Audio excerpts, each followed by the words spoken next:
కవిత మీడియాతో మాట్లాడుతున్నారు, లైవ్ లో చూద్దాం. కోయిల్ సాగర్ ప్రాజెక్టులు ఫినిష్ చేస్తే ఒక 10 లక్షల ఎకరాలకు ఆయకట్టు స్థిరీకరణ అవుతుంది. అదే విధంగా ఇవాళ పాలమూరు ఎత్తిపోతల పథకం, పాలమూరు రంగారెడ్డి ఎత్తిపోతల పథకం ఏదైతే కేసీఆర్ గారు ప్రవేశపెట్టారో దానితోని మరొక 7 లక్షల ఎకరాలు మహబూబ్ నగర్లో, 2,70,000 ఎకరాలు రంగారెడ్డిలో, 30,000 ఎకరాలు నల్గొండలో కూడా ఆయకట్టు స్థిరీకరణ జరుగుతుంది.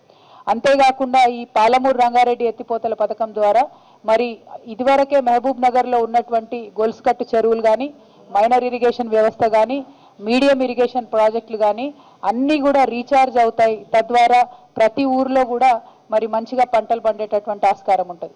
అంతేకాదు ఈసారి మొదటి జాఫా జరిగినటువంటి మిషన్ కాకతీయలో దాదాపు 800 చెరువులను కూడా మహబూబ్ నగర్ జిల్లాలో మనం బాగు చేసుకోవడం జరిగింది.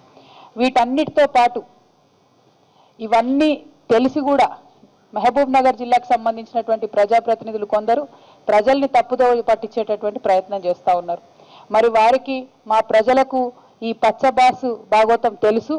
అయినప్పటికీ మళ్ళొకసారి ఈ పచ్చబాసు గురించి చెప్పాలి కాబట్టి, తెలంగాణ నీటి వనరుల విషయంలో ఆయన మనకు ఎంత అన్యాయం చేసిందో చెప్పాలి కాబట్టి ఇవాళ మాట్లాడడం జరుగుతూ ఉన్నది. మొట్టమొదటిగా మా నిజామాబాద్ జిల్లాకే ఎడతెగని అన్యాయం చంద్రబాబు నాయుడు గారు చేసిండ్రు. ఎందుకంటే ఎక్కడ నీళ్లు ఉన్నా లేకున్నా మా నిజాం నవాబులు కట్టించినటువంటి మా నిజాం సాగర్ ప్రాజెక్టుతోని దాదాపు 2,70,000 ఎకరాలు నిజామాబాద్ జిల్లాలో సాగయ్యేటటువంటి పరిస్థితి ఉండే. కానీ చంద్రబాబు నాయుడు గారు వచ్చిన తర్వాత హైదరాబాద్కు మంచినీళ్ళు ఇవ్వాలన్నటువంటి విషయాన్ని ముందుకు తీసుకొచ్చి నిజాం సాగర్కు బ్యాలెన్సింగ్ రిజర్వాయర్గా పనిచేస్తున్నటువంటి సింగూరుని తీసుకుపోయి హైదరాబాద్కు మంచినీళ్లు తరలిస్తే ఇవాళ అక్కడ 2,70,000 ఎకరాల నుండి నెమ్మదిగా మొత్తం ఆయకట్టు తగ్గిపోయినటువంటి పరిస్థితి. పచ్చగా ఉన్నటువంటి నిజామాబాద్ జిల్లాను కరువు కోరల్లోకి నెట్టేసిందే చంద్రబాబు నాయుడు. అంతేకాదు నల్గొండ జిల్లాలో పులిచింతల ప్రాజెక్టు కడతా అని చెప్పి ఆల్రెడీ 10,000 ఎకరాల భూమి నాగార్జున సాగర్ నీటి కింద సాగులో ఉన్నటువంటి భూమిని ముంచేసినటువంటి వ్యక్తి చంద్రబాబు నాయుడు. పంటలు పండుతున్నటువంటి పొలాలను ముంచి కొత్తగా సీమాంధ్ర రైతాంగానికి నీళ్ళు ఇవ్వాలని చెప్పి ఆనాడు పులిచింతల ప్రాజెక్టు కట్టిందే ఈ చంద్రబాబు నాయుడు గారు. అంతేకాదు పులిచింతలు అయితే ఏంది, దేవాదులు అయితే ఏంది, ఈ రెండిటితోని ఈపీసీ అనేటటువంటి విధానాన్ని ప్రవేశపెట్టి కమిషన్ల రాజ్యానికి తెరదీసిందే చంద్రబాబు నాయుడు. ఇంజనీరింగ్ అనేటటువంటిది, ప్రొక్యూర్మెంట్ అనేటటువంటిది ప్రభుత్వాలు చేయాల్సినటువంటి పని. కన్స్ట్రక్షన్ అనేటటువంటిది ప్రైవేటు సంస్థలు టెండర్లు పిలిచి చేసుకోవాల్సినటువంటి పని. కానీ ఇంజనీరింగ్ను వాళ్ళకే అప్పచెప్పి, క్వాంటిటీస్ని వాళ్ళకే అప్పచెప్పి మొత్తంగా కమిషన్ల రాజ్యానికి తెరదీసినటువంటి వ్యక్తే చంద్రబాబు.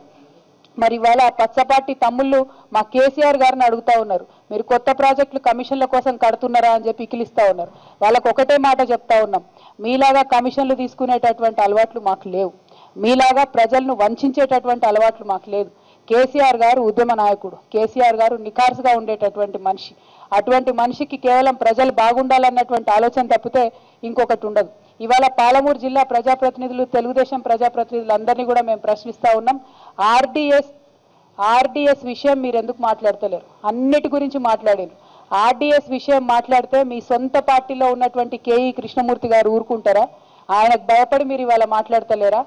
ఆర్డీఎస్ ప్రాజెక్ట్ని, మా నిజాం నవాబు కట్టినటువంటి ప్రాజెక్ట్ని ఆధునీకరించడం మానేసి రాయలసీమ వాళ్ళు వచ్చి బాంబులేసి తూములు వలగొట్టి నీళ్ళు తీసుకుపోతుంటే చేత కాకుండా నోరు మూసుకొని పెదవులు మూసుకొని కూర్చున్నటువంటి నాయకులు మీరు ఇవాళ ఎందుకు మాట్లాడుతూ ఉన్నారు?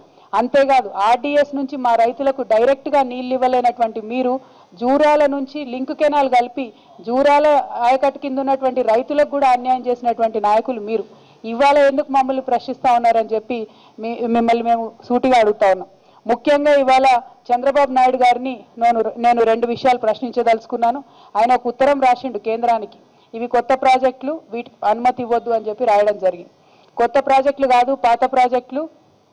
మీ చిరకాల మిత్రుడు కిరణ్ కుమార్ రెడ్డి గారు ఉన్నప్పుడే జీవో ఇచ్చి వెళ్ళిపోయినారు అన్నటువంటి విషయం నిన్న మా ఇరిగేషన్ మంత్రి గారు స్పష్టంగా చెప్పారు. కాబట్టి దాని గురించి మళ్ళా చెప్పేది లేదు.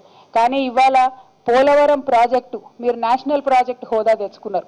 పోలవరం ప్రాజెక్టు నేషనల్ ప్రాజెక్టు హోదా వస్తే వెంటనే ఎస్ఎల్బిసి ఏదైతే ఉన్నదో దానికి 30 టీఎంసీలు కృష్ణా నీళ్లు మాకు అష్యూర్డ్ వాటర్ కింద వస్తుందని చెప్పి 1982లోనే మనందరం కూడా అఖిలపక్షం పెట్టుకొని నిర్ణయించుకోవడం జరిగింది. ఇవాళ చంద్రబాబు నాయుడు గారిని నేను సూటిగా ప్రశ్నిస్తా ఉన్నాను, మీకు పోలవరం నేషనల్ ప్రాజెక్ట్ స్టేటస్ వచ్చింది కదా, మరి మా ఎస్ఎల్బీసీకి 30 టీఎంసీ అష్యూర్డ్ వాటర్ ఇస్తా అని మీరు లెటర్ ఇస్తారా ఇవ్వరా? దాని మీద మీ వైఖరి ఏమిటి? పాలమూరు ఎత్తిపోతల పథకానికి 70+20 టీఎంసీలు అంటే 90 టీఎంసీల నీళ్లు మాకు కావాలి.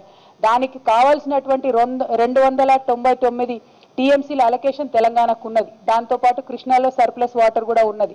సో మాకున్నటువంటి నీటినే హక్కుముక్తంగా ఇవాళ మేము ప్రాజెక్టు కట్టుకుంటా ఉన్నాం. ఇవాళ వాళ్ళ ఎమ్మెల్యేలే మాట్లాడుతూ మేము పాలమూరుకు వ్యతిరేకం కాదన్నారు.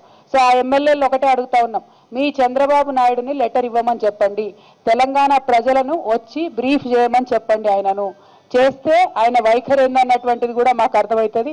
ఇంకా మాట్లాడుతూ ఉన్నారు, రకరకాల అంశాల మీద మాట్లాడినరు. కానీ చంద్రబాబు నాయుడు గారు చేసినటువంటి అన్యాయాన్ని చెప్పుకుంటూ పోతే నిజానికి చాలా చాలా విషయాలు ఉన్నాయి. కాకపోతే పర్టికులర్గా నీటిపారుదల విషయంలో ఇంకొక విపరీతమైనటువంటి అంశాన్ని కూడా ముందుకు తీసుకొస్తా ఉన్నారు. ప్రాణహిత చేవెళ్ల ప్రాజెక్ట్ని ఏదో కేసీఆర్ గారు మొత్తంగా మారుస్తున్నారు, ఆదిలాబాద్ ప్రజలకు అన్యాయం చేస్తున్నారని చెప్పి తెలంగాణ ప్రజల మధ్య చిచ్చుపెట్టే ప్రయత్నం చేస్తూ ఉన్నారు. ఒకటే ఒక విషయం స్పష్టం చేయదలుచుకున్నాం, తుమ్మిడిహెట్టి దగ్గర సపరేట్గా ప్రాణహిత కోసం ఒక ప్రాజెక్టు కడతా ఉన్నాం. దానితోనే ఆదిలాబాద్ జిల్లా ప్రజలకు 50,000 ఎకరాలకు నీరు వస్తుంది. అంతేకాకుండా కాళేశ్వరం దగ్గర నుంచి దాదాపు సంవత్సరానికి 180 రోజులు నీళ్లు తీసుకునేటటువంటి అవకాశం ఉంటుంది. కాబట్టి చంద్రబాబు నాయుడు గారు నిట్ట నిలువున నిజామాబాద్ని ఏదైతే ముంచిండ్రో ఆ నిజామాబాద్కు, నిజాం సాగర్కు, మన ఎస్ఆర్ఎస్పి కూడా కాళేశ్వరం దగ్గర తీసుకునేటటువంటి 160 టీఎంసీల నుంచి సంవత్సరం పొడుగుతా నీళ్లు నిలవ ఉంచుకునేటటువంటి అవకాశం ఉంటుంది. కాబట్టి ఇవాళ ఆ ప్రయత్నం చేస్తున్నారు కేసీఆర్ గారు తప్పితే ఇంకొకటి కాదు. కేసీఆర్ గారికి నిరంతరం కేవలం తెలంగాణ ఆత్మ మాత్రమే ఆవహించి ఉంటుంది. కాబట్టే తెలంగాణ ప్రజల పక్షాన పనిచేసేటటువంటి నాయకుడు కేసీఆర్ గారని అందరికీ సవినయంగా తెలియజేస్తూ మరొకసారి పాలమూరు జిల్లా ప్రజలందరికీ కూడా మనస్ఫూర్తిగా ధన్యవాదాలు తెలియజేస్తా ఉన్నాను.